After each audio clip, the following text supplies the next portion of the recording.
the haunted Baxter Building. An epic bedtime story of courage, friendship, and strange mysteries, and how the Fantastic Four members overcome their eerie predicaments. Chapter 1: The Strange Changes. Once upon a time, in a tall, shiny skyscraper known as the Baxter Building, a team of 4 amazing friends lived and worked. These friends were no ordinary people, they were superheroes. They were called the Fantastic Four. There was Reed Richards, the smartest scientist in the world, who could stretch his body like rubber. Sue Storm, the invisible woman who could disappear and make powerful force fields. Johnny Storm, the human torch, who could burst into flames and fly. And finally, Ben Grimm, known as the Thing, a big, strong hero made of orange rock. The Baxter Building was their home. It buzzed with bright lights, glowing computers, and all kinds of amazing inventions.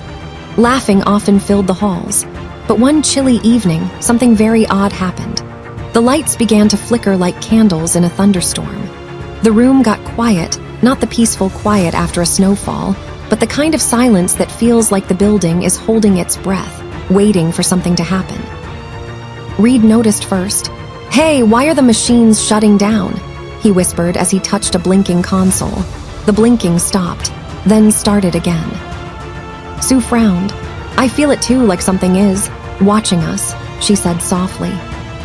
Johnny was trying to warm his fingertips with a tiny flame, but it sputtered and froze into a cold blue chill instead. "That's not right," he said, pulling his hand back. Ben grunted, his rocky fists tapping the floor nervously. Something is here, something not from this world. Chapter 2: The Hidden Room. The next day, Reed decided to look deeper into the strange happenings. He wandered through forgotten hallways filled with dust and covered-up windows.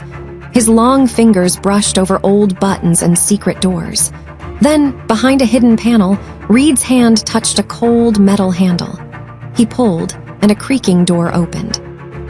Inside was a long-forgotten room, filled with strange things: old books, flickering lanterns, broken machines, and walls covered in symbols that glowed faintly with a ghostly green light.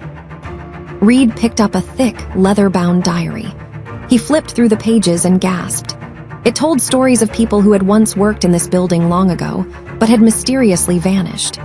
Their names were scratched along with chilling accounts of strange noises, unexplained shadows, and cold touches that sent shivers up their spines. "The building has a darker past than I thought," Reed said, voice low. "These souls, they might still be here." Chapter 3: Ben's Terrifying Chain. That night, Ben began to feel something strange inside him. His rocky skin cracked and trembled. Suddenly, eerie tendrils of dark energy slithered out from his arms, ghostly, shadowy claws that twisted and writhed like snakes made of shadows.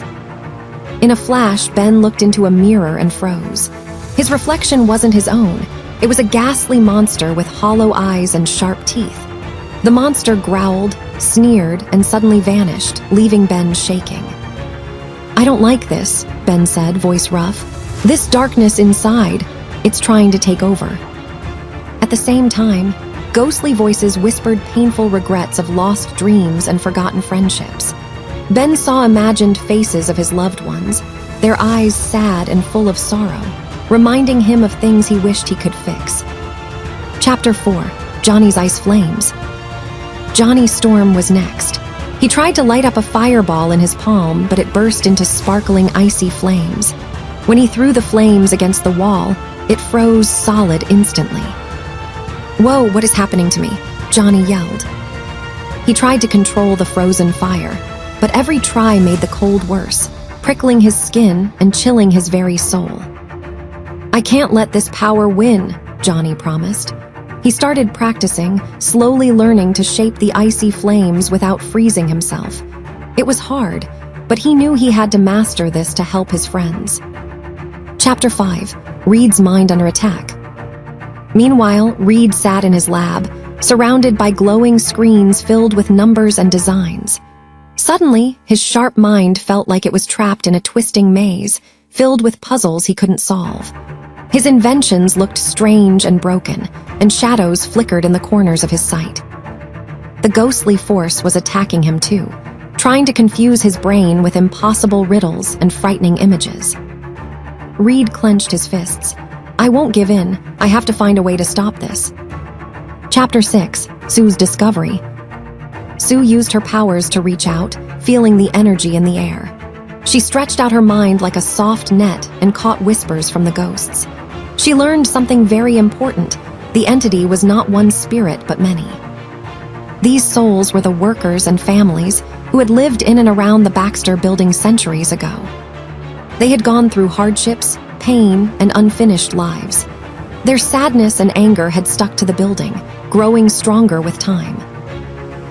"They need help to find peace," Sue whispered. "I must find a way to free them."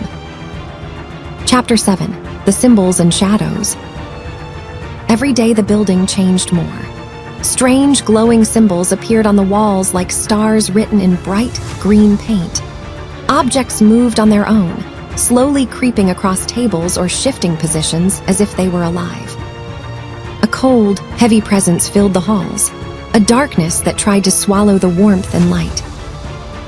Yet the Fantastic Four did not give up. They knew their home depended on their courage. Chapter 8. The Battle Inside and Out.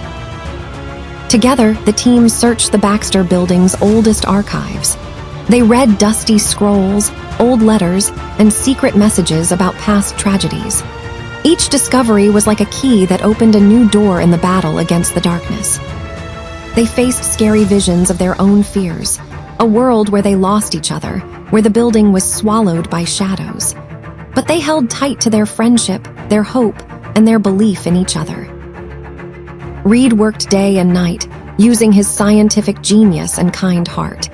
He built a special machine that could take all the building's small sparks of goodness, the laughter, memories, and light from their hearts, and make it into a powerful beam. Chapter 9. The Light That Won. The day came to turn on the machine. The Fantastic Four gathered inside the main hall, holding hands, ready to face the darkness. Reed pushed the button. A warm, golden light burst out, shining like the sun breaking through storm clouds. It filled every corner, chased away shadows, and made the ghosts smile as their sadness melted away. The voices turned from cries to soft songs of thanks. The spirits floated peacefully upward, finally free. The Baxter building glowed bright again, filled with laughter and love. Chapter 10. A New Day. The Fantastic Four stood together, tired but happy.